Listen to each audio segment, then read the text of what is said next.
Yura stood at the edge of the spaceport, watching other aliens struggle with their bulky environmental suits. The Zentari ambassador needed 3 different breathing apparatus just to walk from his ship to the terminal. The Velian traders wore thick radiation shields that made them look like walking metal boxes. Everyone else seemed so fragile, so breakable.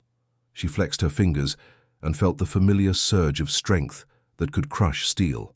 Her purple-tinted skin showed no signs of damage from the harsh UV radiation that poured through the station's cheap shielding. While others complained about the toxic air recyclers, she breathed easily. This was just another day in her strange life. Another job, another world trying to kill everything on it, she muttered, checking the coordinates on her datapad. The client wanted rare minerals extracted from Kepler 4P42c, a planet so dangerous that even the mining corporations had given up on it. Perfect for someone like her. Yura had been doing this kind of work for 7 years now. Dangerous extraction jobs, impossible rescue missions, exploration of worlds that made other species run screaming. She was the go-to mercenary when conventional forces failed. The pay was excellent, but the loneliness was crushing. Every night, she wondered if there were others like her somewhere in the vast galaxy. The Carathians were scattered now, most killed off centuries ago when the other species decided they were too dangerous to exist.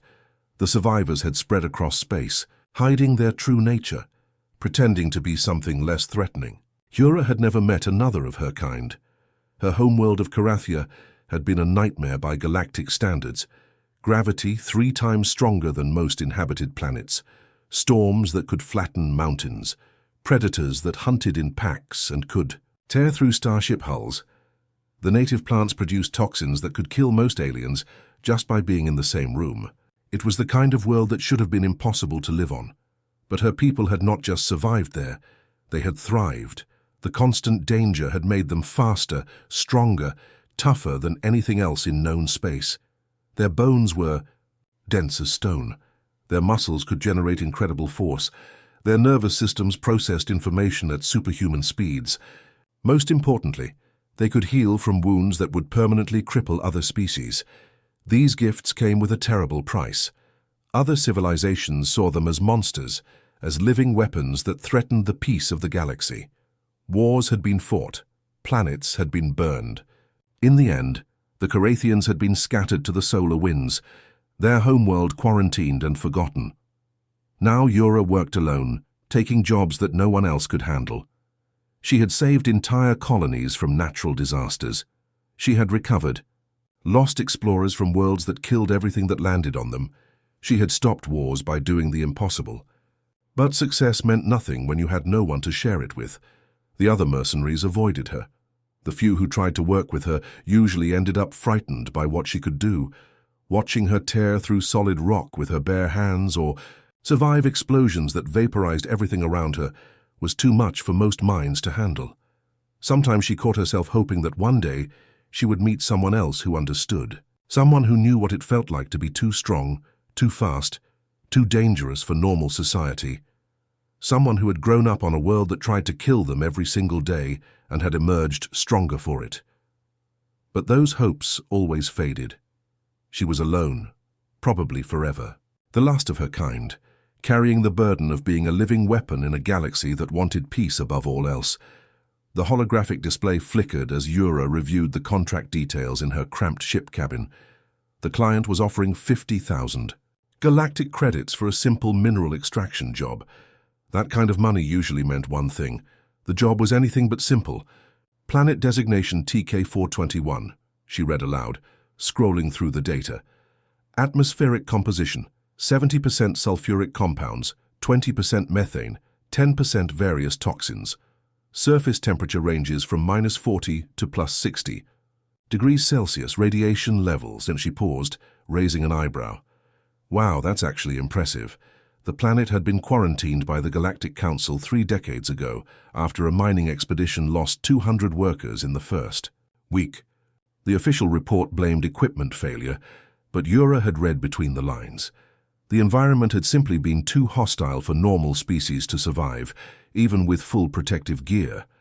For most aliens, stepping onto TK-421 without an environmental suit would mean death in under 30 seconds. The acidic atmosphere would eat through their lungs. The radiation would cook their organs. The temperature swings would freeze or boil their blood depending on the time of day. Yura smiled and accepted the contract. 3 days later, she stood on the planet's surface, wearing nothing but her standard work clothes and a basic breathing mask. The mask wasn't for protection.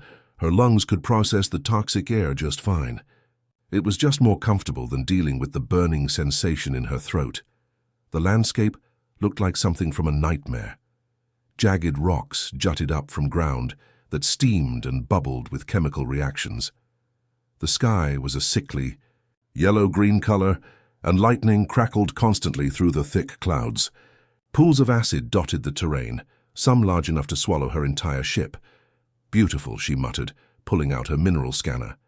The device immediately started beeping frantically as it detected the rare crystals she was looking for. They were embedded deep in the rock formations, requiring careful extraction to avoid damaging them. She got to work, using her enhanced strength to break through stone that would have required heavy mining equipment for anyone else. The crystals were gorgeous, purple and blue formations that sparkled even in the dim, filtered sunlight. Each one was worth more than most people made in a year. Hours passed as she worked methodically through the deposits. The planet threw everything it had at her: acid rain that dissolved her tools, ground tremors that would have knocked most beings off their feet, and air so toxic it would have killed a dozen different species just by breathing it. Yura barely noticed. This was actually easier than some jobs she had taken. That's when she saw them: footprints in the acidic mud near a large crystal formation. Fresh ones.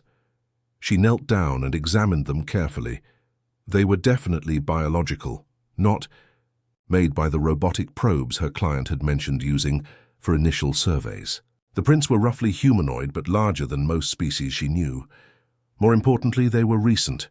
The acid rain would have dissolved older tracks within hours. "That's impossible," she whispered, standing up and looking around nervously. Nothing could survive on this planet without protection. Nothing except her. The client had assured her that no other expeditions were scheduled. The planet was completely quarantined. No one was supposed to be here. She followed the tracks carefully, her enhanced senses on high alert. They led away from the mining site toward a series of caves in the distance. Whoever had made them was moving with purpose, not wandering randomly. As she tracked the mysterious footprints across the hostile landscape, one thought kept running through her mind: if someone else was walking around on this death world without protection, they might be just as dangerous as she was. Yura crept through the rocky terrain, following the mysterious footprints as they wound between steaming pools of acid. The tracks were getting fresher. Whoever made them was close. Her enhanced hearing picked up sounds that shouldn't exist on this dead world: the scrape of boots on stone, the rustle of fabric in the toxic wind. She rounded a massive boulder and froze. A figure knelt beside a crystal formation about 50 meters away, carefully extracting minerals with what looked like basic hand tools. At first glance, he appeared to be just another mercenary in protective gear. But as Yura's sharp eyes focused, she realized something was terribly wrong. The man wasn't wearing an environmental suit. No helmet, no breathing apparatus, no radiation shielding. Just simple work clothes and boots. He was breathing the poisonous air like it was nothing more than a mild inconvenience. "Hey!" she called out, her voice echoing across the wasteland. The figure spun around and Yura got her first clear look at him. He was tall and lean, with dark hair and features she didn't recognize from any known species. His skin had a strange pale tone and his eyes were a brown color she had never seen before. Most shocking of all, he looked completely calm despite standing unprotected on one of the most dangerous planets in the galaxy. "Who are you?" he demanded in a language her translator couldn't immediately identify.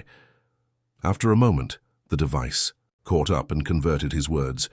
"This is a restricted zone." "Restricted?" Yura laughed harshly. "This whole planet is quarantined. You're not supposed to be here any more than I am." Something in his posture shifted, becoming more alert and dangerous. Yura recognized the stance. She had seen it in mirrors her entire life. This was how a predator stood when it sensed another predator. "You're not wearing protection gear either," he observed, his eyes narrowing. "What kind of enhancement did they give you?" "Enhancement?" The question caught her off guard. "I'm not enhanced, I'm Carathian." He tilted his head like he had never heard the word before. Never heard of that species. Must be some kind of military project. That did it. Yura had spent her entire life being called a freak, a weapon, an abomination. She wasn't about to take it from some mysterious stranger on a dead planet. She moved faster than most beings could track, closing the distance between them in 2 seconds. Her fist swung toward his head with enough force to shatter stone. He moved, just as fast. His hand caught her wrist mid-swing, and suddenly they were locked in a contest of strength that would have been impossible for any normal species. The ground cracked under their feet as they struggled, each trying to overpower the other. Yura threw a knee toward his ribs. He twisted away and swept her legs. She rolled backward and came up, throwing a handful of acidic dirt at his eyes. He ducked and lunged forward, trying to tackle her to the ground. They fought like wild animals, trading blows that would have killed lesser beings. Yura's enhanced reflexes met his matching speed. Her incredible strength was matched by his equal power. For every technique she used, he had a counter. For every advantage she pressed, he found a way to neutralize it. The battle raged across the toxic landscape, neither fighter able to gain a decisive advantage. They crashed through acid pools that dissolved the ground around them. They smashed boulders to pieces with missed punches. The very air around them sizzled with the energy of their conflict. Finally, both fighters backed away, breathing hard and staring at each other in shock. Yura had never met anyone who could match her in combat. From the look on his face, neither had he. "What are you?" she gasped. "I could ask you the same thing," he replied. "I'm human. My name is Do-yun." Human? Yura had heard rumors of the species, but they were supposed to be quarantined on some distant world. "That's impossible. Humans are primitive. They can't survive in space." Do-yun smiled grimly. "Looks like someone lied to you." Yura kept her distance as they both caught their breath, studying this strange human who had fought her to a standstill. The toxic wind whipped around them, carrying particles that would blind most species. Do-hyun didn't even blink. "So you're really human?" she asked, still finding it hard to believe. "I thought your people were stuck on one world, too scared to leave." Do-hyun chuckled, wiping sweat from his forehead. "That's what the Galactic Council wants everyone to think. We've been exploring for decades, just quietly." He gestured at the hostile landscape around them. "Places like this remind me of home, actually." "Home?" Yura raised an eyebrow. "This place would kill most species in minutes."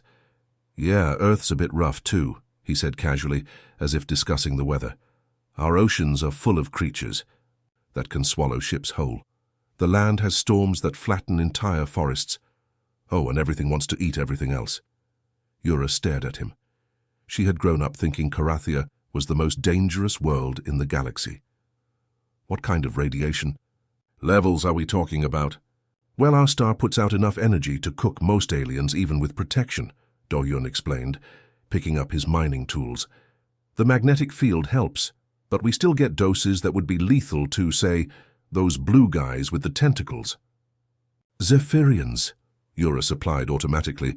"They need lead shielding just to visit most planets." "Right them. And don't get me started on our weather patterns." He pointed to the darkening sky above them.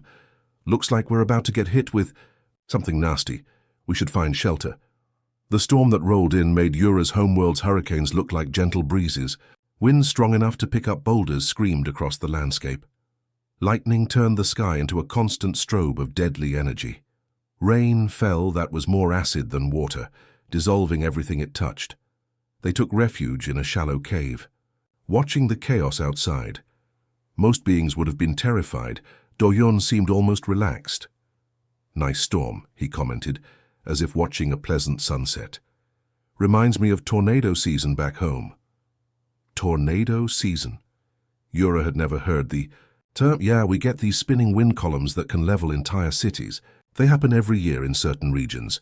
People just build stronger houses and wait them out." He shrugged like it was perfectly normal. "What's Carathia like?" Yura described her homeworld, the crushing gravity, the predators that hunted in packs.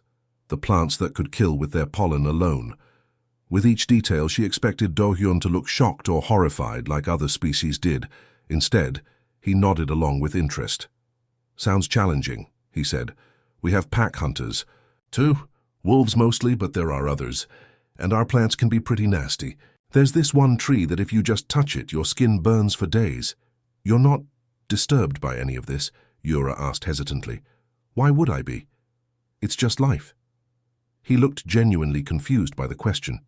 "Every world has its dangers. You adapt or you die." Outside, the acid rain was dissolving the rock face of their shelter. Steam rose from the ground where each drop hit. The temperature had dropped 30 degrees in the last hour, and radiation levels were spiking with each lightning strike. "The weather's getting worse," Yura observed. "Yeah, but it's not too bad yet," Do-hyun replied. "I've seen nastier storms than this on a Tuesday afternoon in Kansas." Yura stared at him in amazement. For the first time in her life, she was talking to someone who treated deadly conditions as minor inconveniences, someone who came from a world that sounded even more dangerous than her own, someone who understood that being forged by constant danger made you stronger, not monstrous. "Your people," she said slowly, "they're all like this?" "Pretty much. We have to be. Earth doesn't give you many choices. Get tough or get dead." A feeling Yura had never experienced before settled in her chest. It took her a moment to recognize what it was. She wasn't alone anymore. The storm outside grew worse as night fell, forcing Yura and Do-hyun deeper into the cave system. The tunnels offered better protection from the lightning strikes that were now hitting the ground every few seconds. They found a dry chamber far from the entrance and settled in to wait out the weather. "So tell me about this quarantine," Yura said, breaking the comfortable silence that had developed between them. "The official reports make it sound like humans are barely past stone tools and fire." Do-hyun laughed, a sound that echoed strangely in the enclosed space. "That's exactly what we want them to think. The Galactic Council discovered Earth about 60 years ago. They took one look at our history books and decided we were too violent for civilized space." "Your history books? Wars, conquests, conflicts?" "That lasted for generations," he explained. "Most galactic species had maybe one or two major conflicts in their entire development. We had thousands. The Council figured we were bloodthirsty savages who would destroy galactic peace." Yura understood that logic. Her own people had faced similar judgments. "But you're not primitive at all. Not even close. We reverse-engineered their technology from crashed scout ships decades ago. We've been watching, learning, preparing." Do-hyun's expression grew serious. "The Council doesn't know that we've developed faster than light travel, advanced weapons, or that we've been sending scouts throughout the galaxy. Scouts like you." "Exactly. My mission was to survey quarantined worlds, see which ones might be useful if we ever need to expand quickly." He gestured toward the cave entrance where the storm still raged. "Places like this are perfect for us. Too dangerous for other species, but manageable for humans." Yura felt a chill that had nothing to do with the dropping temperature. "You're preparing for war." "We're preparing for survival," Do-hyun corrected. "The Council has a history of dealing with species they consider threats. We've learned what happened to others like us." The weight of his words settled between them. Yura stared at the cave wall, processing what she had just heard. "Others like us?" "Species that evolved on dangerous worlds. Deathworlders, some call them." The Council's records show dozens of them over the centuries. Most are listed as extinct now. "Extinct," Yura repeated quietly. "Like the Carathians are supposed to be." She told him then about her homeworld's fate, how the other species had grown afraid of Carathian strength and resilience, how wars had been fought not for territory or resources, but simply to eliminate what they saw as a threat to galactic stability. "We weren't conquerors," she explained, her voice thick with old pain. "We just wanted to trade, to explore, to find our place among the stars. But every time we tried to establish peaceful contact, someone would start talking about how dangerous we were. How many survived? Maybe a few thousand scattered across the galaxy. Most of us hide what we are now, pretend to be something less threatening." She looked at her hands, remembering all the times she had held back her true strength to avoid frightening potential clients. "I haven't met another Carathian in 15 years. Do-hyun was quiet for a long moment. On Earth we have a saying, those who cannot remember the past are condemned to repeat it. The Council has been systematically eliminating Deathworlder species for centuries, and nobody talks about it. Because the survivors are too scattered and hidden to organize resistance, Yura realized, and the other species are too afraid to question the Council's decisions. Exactly. They tell themselves it's for the greater good, that dangerous species need to be controlled or eliminated for galactic peace. Do-hyun's voice carried a bitter edge, but what they're really doing is genocide. The storm outside began to quiet, but neither of them moved to leave the cave. They sat in the dim light from their portable lamps, two representatives of endangered species, who had found each other on a world that wanted to kill them both. Your people, Yura asked, do they know about the Carathians? About what happened to us? Some do. We've been documenting everything we can find about extinct Deathworlder species, evidence of what the Council has done. He met her eyes. We're not going to let them do it to us. And you're not going to let them finish what they started with. My people either, Yura said. It wasn't a question. No, Do-hyun agreed. We're not. The morning brought clear skies and a false sense of safety. Yura and Do-hyun emerged from the cave system to continue their mining work, both carrying more crystals than they could have extracted alone. The partnership was proving beneficial in ways neither had expected. 3 ships incoming, Do-hyun announced, checking a small device that had been beeping softly. Council registration codes. Yura's blood turned cold. Enforcement fleet. Looks like it. We need to move now. They grabbed their equipment and ran toward their hidden ships. The vessels appeared as distant dots in the toxic sky, but Yura's enhanced vision could make out their sleek Council design. These weren't exploration ships or research vessels. They were built for one purpose: elimination.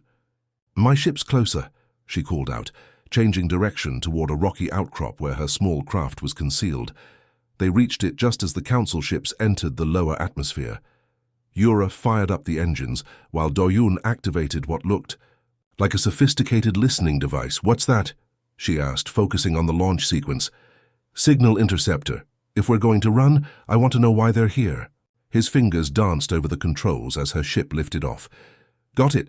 They're broadcasting on multiple frequencies. The ship cleared the planet's atmosphere just as the Council vessels landed at their former mining site. Yura set course for the nearest asteroid field where they could hide, while Do-hyun worked on decoding the intercepted signals. This is bad, he muttered, his face growing pale as he read the transmissions. Really bad. How bad? They weren't here by accident. Someone reported unauthorized activity, but that's not the worst part. He turned the screen toward her. Look at these operational codes. Yura glanced at the display while maintaining their course. The codes meant nothing to her, but Do-hyun's expression told her everything she needed to know. These are from something called Operation Cleansing Star, he explained. I've seen references to it before in Council databases, but never the actual details. Cleansing Star? A systematic program to eliminate what they call evolutionary hazards, species that pose a threat to galactic stability. His voice grew quiet as he continued reading. Yura, the Carathians weren't driven to near extinction by random persecution. You were targeted. The words hit her like a physical blow. Targeted how? Coordinated military strikes, biological weapons, economic sanctions designed to starve your colonies. Do-hyun's voice was filled with anger as he read the reports. They didn't just allow other species to attack you, they organized it. Yura's hands tightened on the ship's controls. Everything she had believed about her people's fate was a lie. The wars, the hatred, the systematic destruction of Carathian worlds, it had all been planned and executed by the very organization that claimed to maintain galactic peace. It gets worse, Do-hyun continued. Earth isn't quarantined for protection. We're on something called the sterilization list. Sterilization. Complete elimination of the species and rendering the homeworld uninhabitable. He pulled up more files, his face grim. They're waiting for their weapons division to develop. Something called planetary crackers. Devices capable of breaking through Earth's defenses. How long do you have? According to this timeline, maybe 5 years before the technology is ready. Do-hyun turned off the display and leaned back in his chair. "They're going to do to my people exactly what they did to yours." They sat in silence. As the asteroid field grew larger ahead of them, Yura guided the ship between massive rocks, looking for a hiding spot where they could think and plan. The weight of what they had discovered pressed down on both of them. "There's more," Do-hyun said finally. "Operation Cleansing Star has been running for over 3,000 years. The Carathians were just one target among dozens." "Dozens?" "The Thrakari eliminated 800 years ago. The Mordesh wiped out 600 years ago. The Vexhai gone 200 years ago." Each name was like a dagger thrust. All Deathworlder species, all erased from the galaxy. Yura found a suitable hiding spot and powered down the engines. They drifted silently among the asteroids, two survivors of species marked for extinction, holding proof of the Council's greatest secret. "They're not peacekeepers," she said quietly.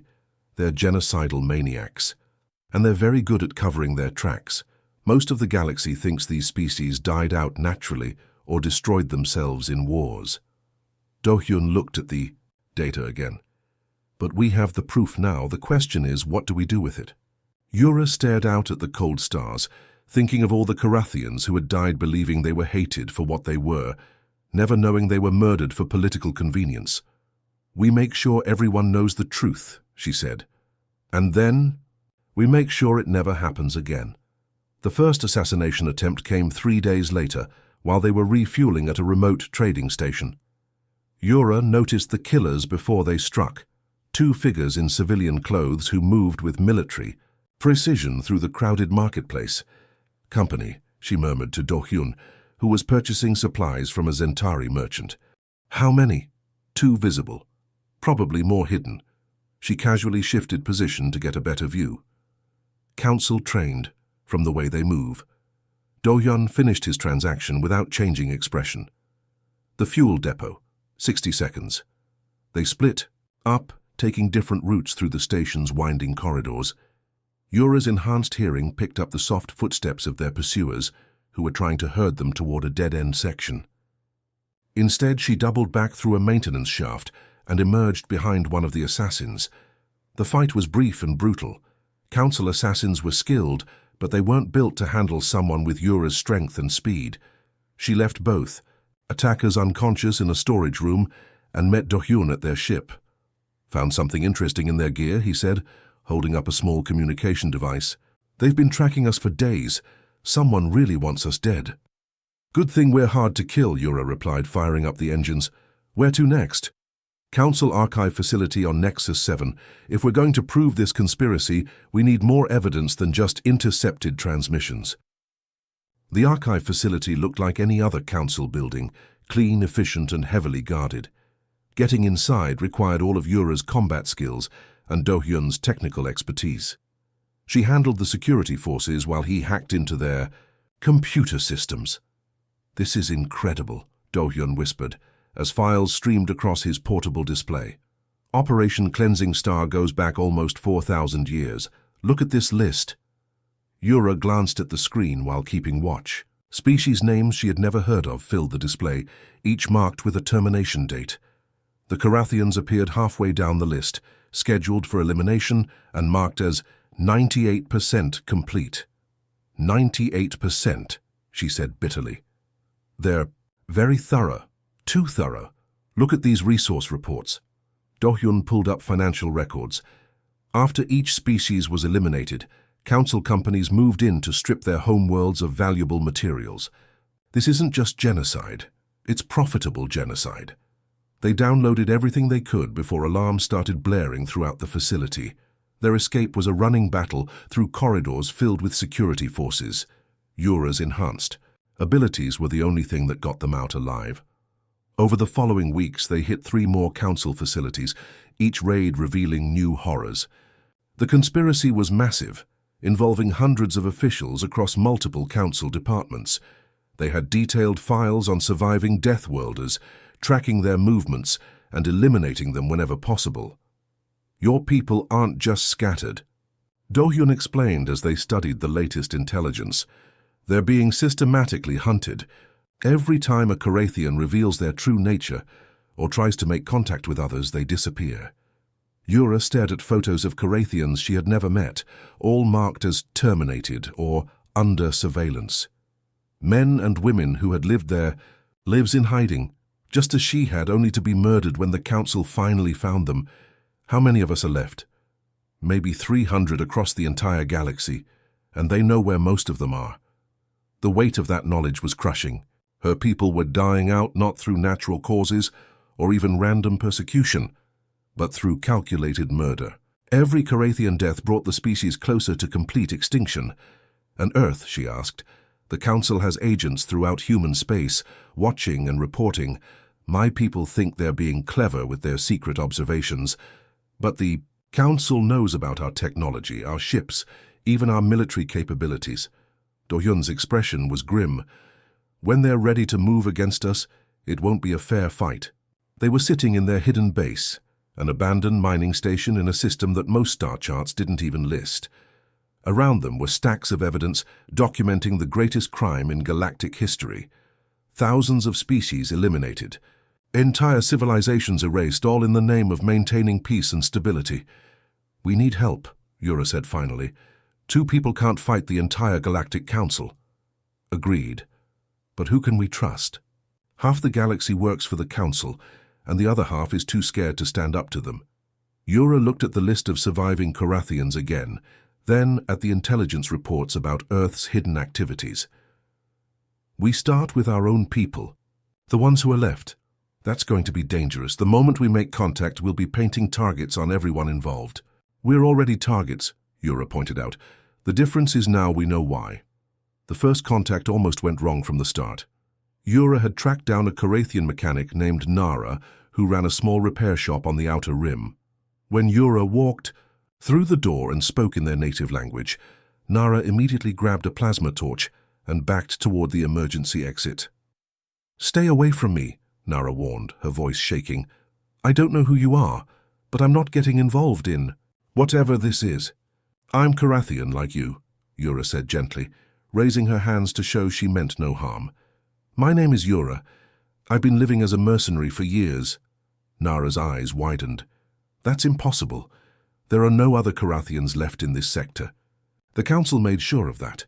The Council has been lying about a lot of things. Yura slowly reached for her datapad. "I have proof of what they've been doing to our people, what they're planning to do to others." It took hours of careful conversation before Nara agreed to look at the evidence. When she saw the Council's files documenting the systematic elimination of their species, her shock turned to rage. "They killed my entire family," she whispered, staring at termination reports from her home colony. "I thought it was just random violence, pirates or territorial disputes." "Coordinated genocide," Yura corrected. "But you're not alone anymore. There are others still alive and we're going to find them." Nara looked up from the datapad, her expression hardening. "What do you need me to do?" Meanwhile, Do-hyun was making his own contacts within the Human Intelligence Network. His first meeting was with Jinsu, a communications specialist who had been gathering information on council activities for 3 years.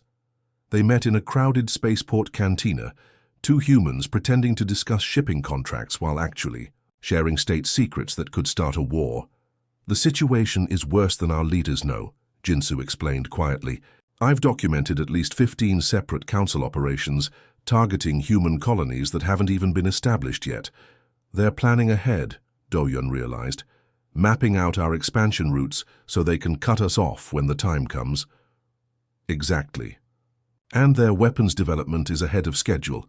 The planetary crackers might be ready in 3 years instead of 5. Do-hyun felt his stomach drop. "We need to accelerate our timeline then. How many humans are in your network?" "About 40, spread across 12 systems. Most are deep cover agents who've been working for years to build their false identities." Jinsu paused, looking around the cantina nervously. "But if we start moving too quickly, we'll blow their cover. Their cover won't matter if Earth gets destroyed." Over the following months, the Alliance grew from a handful of survivors to a coordinated resistance movement. Nara proved to be more than just a mechanic. She had connections to other hidden Carathians and had been quietly helping them stay off Council surveillance for years. "There's a group of 12 living in the Kepler system," she reported during one of their clandestine meetings. They work as miners and have been very careful to hide their abilities, and I know of at least 6 others scattered through the trade routes. Each recruitment was dangerous. Council agents were everywhere, and approaching the wrong person could mean death for everyone involved. But gradually their network expanded. The breakthrough came when they discovered they weren't the only species fighting back. While raiding a council facility for intelligence, they found communications from something called the Outer Resistance, survivors from multiple eliminated species who had banded together in the galaxy's unexplored regions. The Valkyrie have 30 survivors, Do-hyun read from the intercepted messages. The Theks have maybe 50. Even some of the supposedly extinct Mordesh are still alive. They've been working together for decades, Yura added, scanning through tactical reports. Hit-and-run attacks on council facilities, rescue operations for marked individuals, intelligence gathering. And they want to meet with us. The meeting took place in an asteroid field so remote that most navigation computers didn't have it mapped. Representatives from 6 different extinct species gathered in a hidden base that had been carved out of a massive rock. Yura found herself face to face with beings she had never imagined could exist. The Valkyrie were tall and thin with metallic skin that could withstand radiation levels that would kill most species instantly. The Theks looked almost like living rocks, evolved on a world with gravity so intense it would crush normal beings. The Mordesh appeared delicate, but moved with a speed that made even Yura's enhanced reflexes look slow. "We've been watching the humans," said Keth, the Valkyrie representative. "Your species shows promise. Your tactical thinking is impressive." "And the Karathians," added Rax, speaking for the Theks, "your combat abilities are legendary, even among Deathworlders. Together, we might actually have a chance," concluded Vera, the Mordesh leader. "Separately, we're just survivors hiding in the dark." Do-hyun looked around the room at the gathered representatives. "What are you proposing?" "War," Keth said simply. "Open war against the Galactic Council. It's time to stop hiding and start fighting back. The alliance that formed that day would change the galaxy forever." The Galactic Peace Summit happened once every decade, bringing together representatives from over 300 species to discuss trade agreements and territorial disputes. It was supposed to be the most secure diplomatic event in the galaxy, with Council forces providing protection and Council officials mediating every discussion. It was also the perfect place to expose the truth.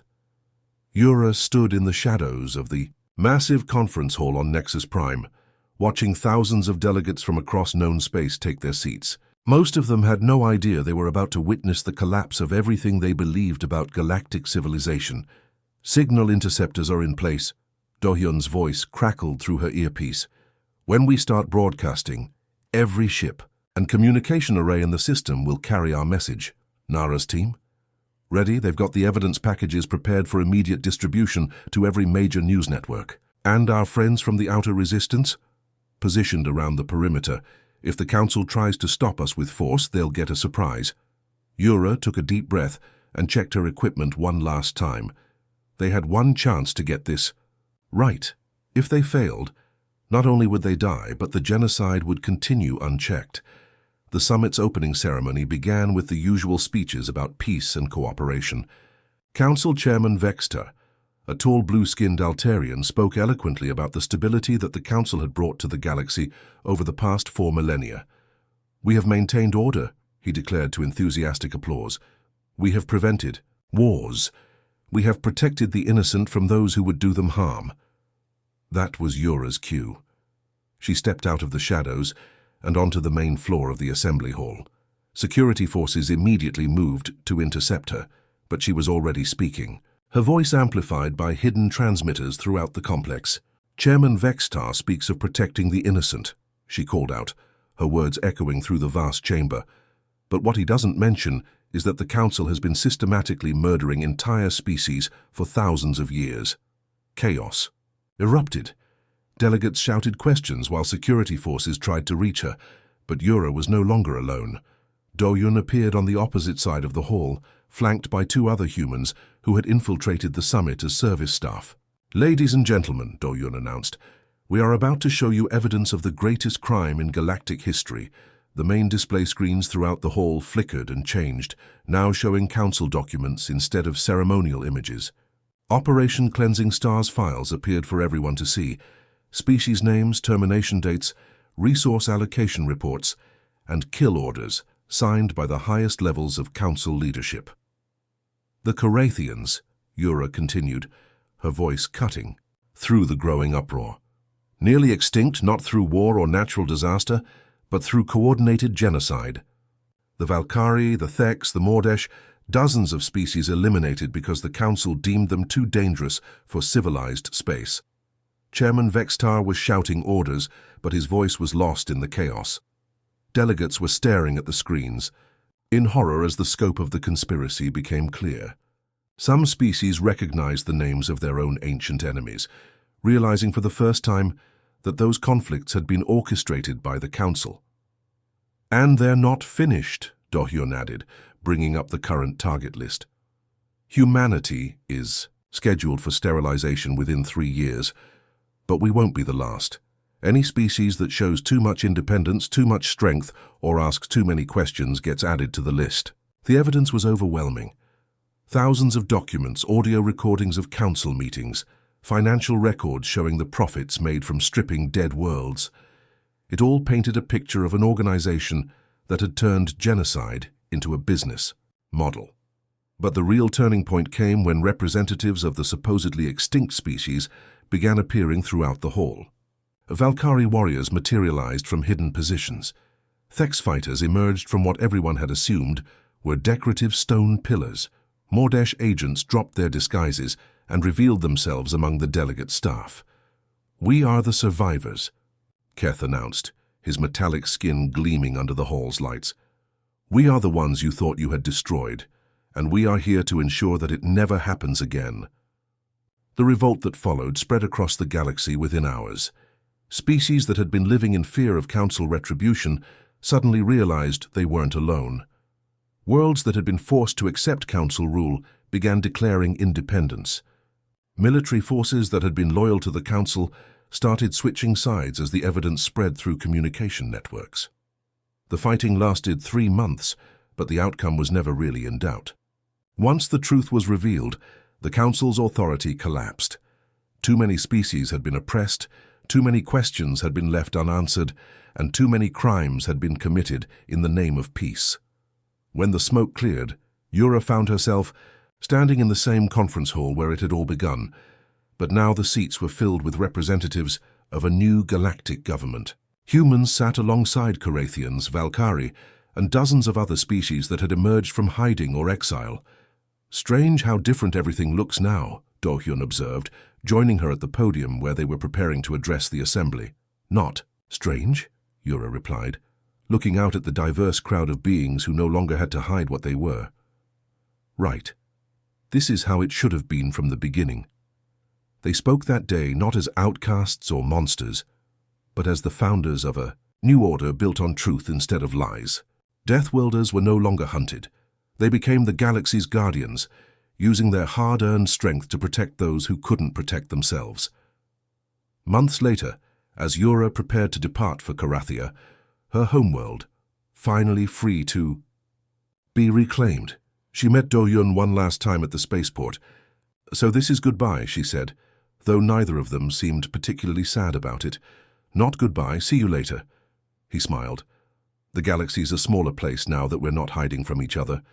Yura nodded, understanding finally settling in her heart. She had spent her whole life believing she was a monster, a dangerous aberration that didn't belong anywhere. But she had been wrong. She wasn't a monster. She was a guardian, and she was no longer alone.